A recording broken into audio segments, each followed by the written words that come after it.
कहते हैं कोयला होए न उजला 100 मन साबुन ढोए। चाहे 100 मन साबुन से धो लो, कोयला सफेद नहीं हो सकता है। दुष्ट व्यक्ति को सुधारने की कितनी भी कोशिश करो, वह नहीं सुधरता है। पाकिस्तान को सबक सिखाने के लिए भारत ने उड़ा दिया टारगेट, तो वहीं भारत ने इजराइल और फिलिस्तीन दोनों को क्यों दे दी चेतावनी? तो अब सऊदी अरब और इजराइल पर किसने कर दिया हमला? क्या दुनिया एक बड़ी लड़ाई की तरफ बढ़ रही है? इसके अलावा बहुत कुछ, आइए जानते हैं इन खबरों को विस्तार से। भैया, ऐसा लग रहा है जैसे ईरान के दिन बुरे शुरू हो गए हैं। सऊदी अरब की राजधानी रियाद पर एक रॉकेट हमले की खबर है। कथित तौर पर मिसाइलों से रियाद पर हमला किया गया और कहा यह जा रहा है कि ये हमला ईरान समर्थित हौतीस ने यमन से सऊदी अरब की ओर किया और जिसमें बैलिस्टिक मिसाइल को लॉन्च किया गया। हालांकि अरब गठबंधन ने इस मिसाइल को रोक दिया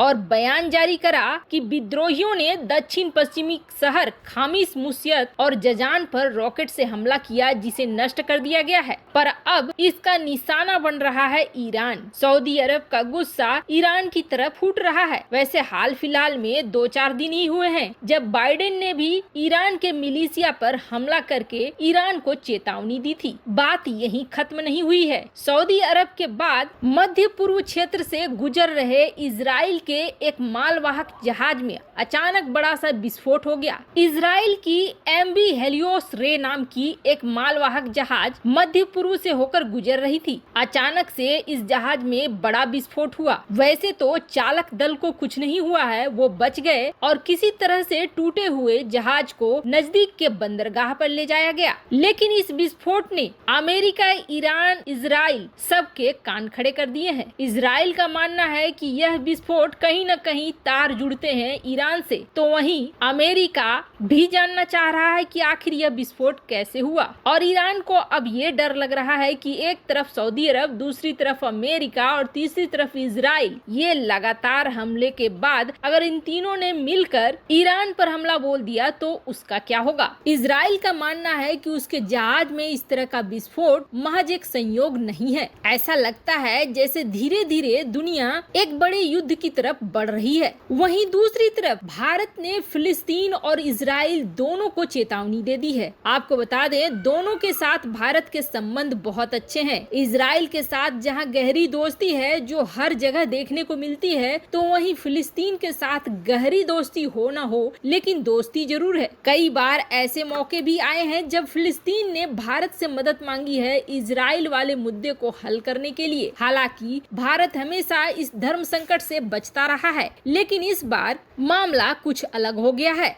ये महीना जब शुरू हुआ था तब अरब राष्ट्रों ने ये माना था कि फिलिस्तीन की राजधानी यरूशलेम होनी चाहिए और 1967 में जो नियम बने थे उसी पर चलना चाहिए। वैसे आपको बता दें, इजराइल के ऊपर आरोप लगता रहा है कि वह अपने पड़ोसियों की जमीन को दबा लेता है। हालांकि इसमें इजराइल की गलती कम है और उन देशों की गलती ज्यादा है। जब 6 देशों ने एक साथ इजराइल के ऊपर हमला कर दिया था, तब इजराइल ने इन 6 देशों को 6 दिन में हराकर उनकी जमीनों पर कब्जा करा था। बाकी के साथ तो मामला फिर भी दबा हुआ है, लेकिन फिलिस्तीन के साथ यह मामला काफी आगे बढ़ गया जब फिलिस्तीन के बड़े भूभाग पर इजराइल ने कब्जा कर लिया। अब यह मुद्दा एक बार फिर यूएन में उठा है और यूएन में भारत नॉन परमानेंट मेंबर बना है 2 साल के लिए। ऐसे में भारत से भी अपना पक्ष रखने को कहा गया है। भारत ने ये कहा है कि दोनों देशों को एक दूसरे के ऊपर एक तरफा कार्रवाई से बचना चाहिए और जिस क्वाड्रेट का गठन हुआ था, आपको बता दें, पश्चिमी एशिया में शांति स्थापना के लिए 4 देशों ने खास राजदूतों के साथ बैठकें करी थी। भारत चाहता है कि इजराइल और फिलिस्तीन इस बैठक को फिर से शुरू करें और समाधान निकालें। भारत ने कहा कि दोनों देशों को सीधी बातचीत शुरू करनी चाहिए और शांति प्रक्रिया को आगे बढ़ाना चाहिए और दुनिया को भी इन देशों के बीच आग लगाने के बजाय इन्हें मिलकर अपनी समस्याओं को सुलझाने के लिए प्रोत्साहित करना चाहिए। संयुक्त राष्ट्र संघ में भारत के प्रतिनिधि के नागराज नायडू ने कहा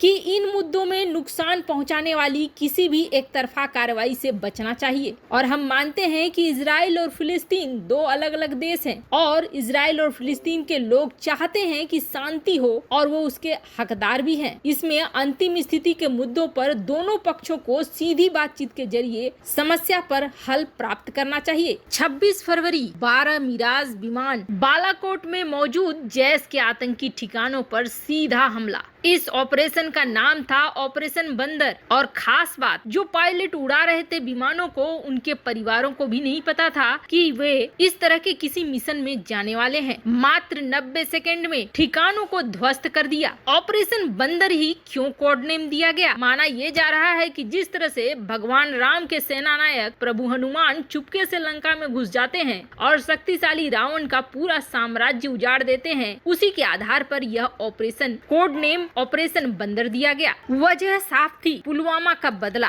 पुलवामा के जवाब में जब भारतीय वायुसेना के लड़ाकू विमानों ने 26 फरवरी को तड़के पाकिस्तान के बालाकोट में जैसे मोहम्मद के आतंकी ठिकानों पर कहर बरपाया, तब वहां गहरी नींद में सो रहे लोगों को लगा जैसे कि जलजला आ गया हो। भारतीय वायुसेना का हमला काफी खौफनाक था। ऐसा महसूस हो रहा था जैसे भूकंप के तेज झटकों से जमीन कांप रही है। इसी साल 2 दिन पहले जब इसकी बरसी आई तब पाकिस्तान ने अभिनंदन के ऐसे वीडियो डाले जिसमें 15 कट थे। जाहिर सी बात है तोड़ मरोड़ कर अपनी वाहवाही लूटने की कोशिश कर रहा था पाकिस्तान, लेकिन उसकी वाहवाही के ऊपर भारत ने पानी डाल दिया। दरअसल भारतीय वायुसेना ने एक वीडियो रिलीज करा जिसमें बालाकोट में किस तरह से स्ट्राइक की गई थी उसको दोहराया गया और खास बात यह थी कि जिन पायलटों ने इस ऑपरेशन में हिस्सा लिया था उन्होंने ही इस श्रृंखला में मिराज को उड़ाया और साथ ही साथ वायुसेना प्रमुख भी इस उड़ान में शामिल थे। इन्होंने टारगेट को लक्ष्य करके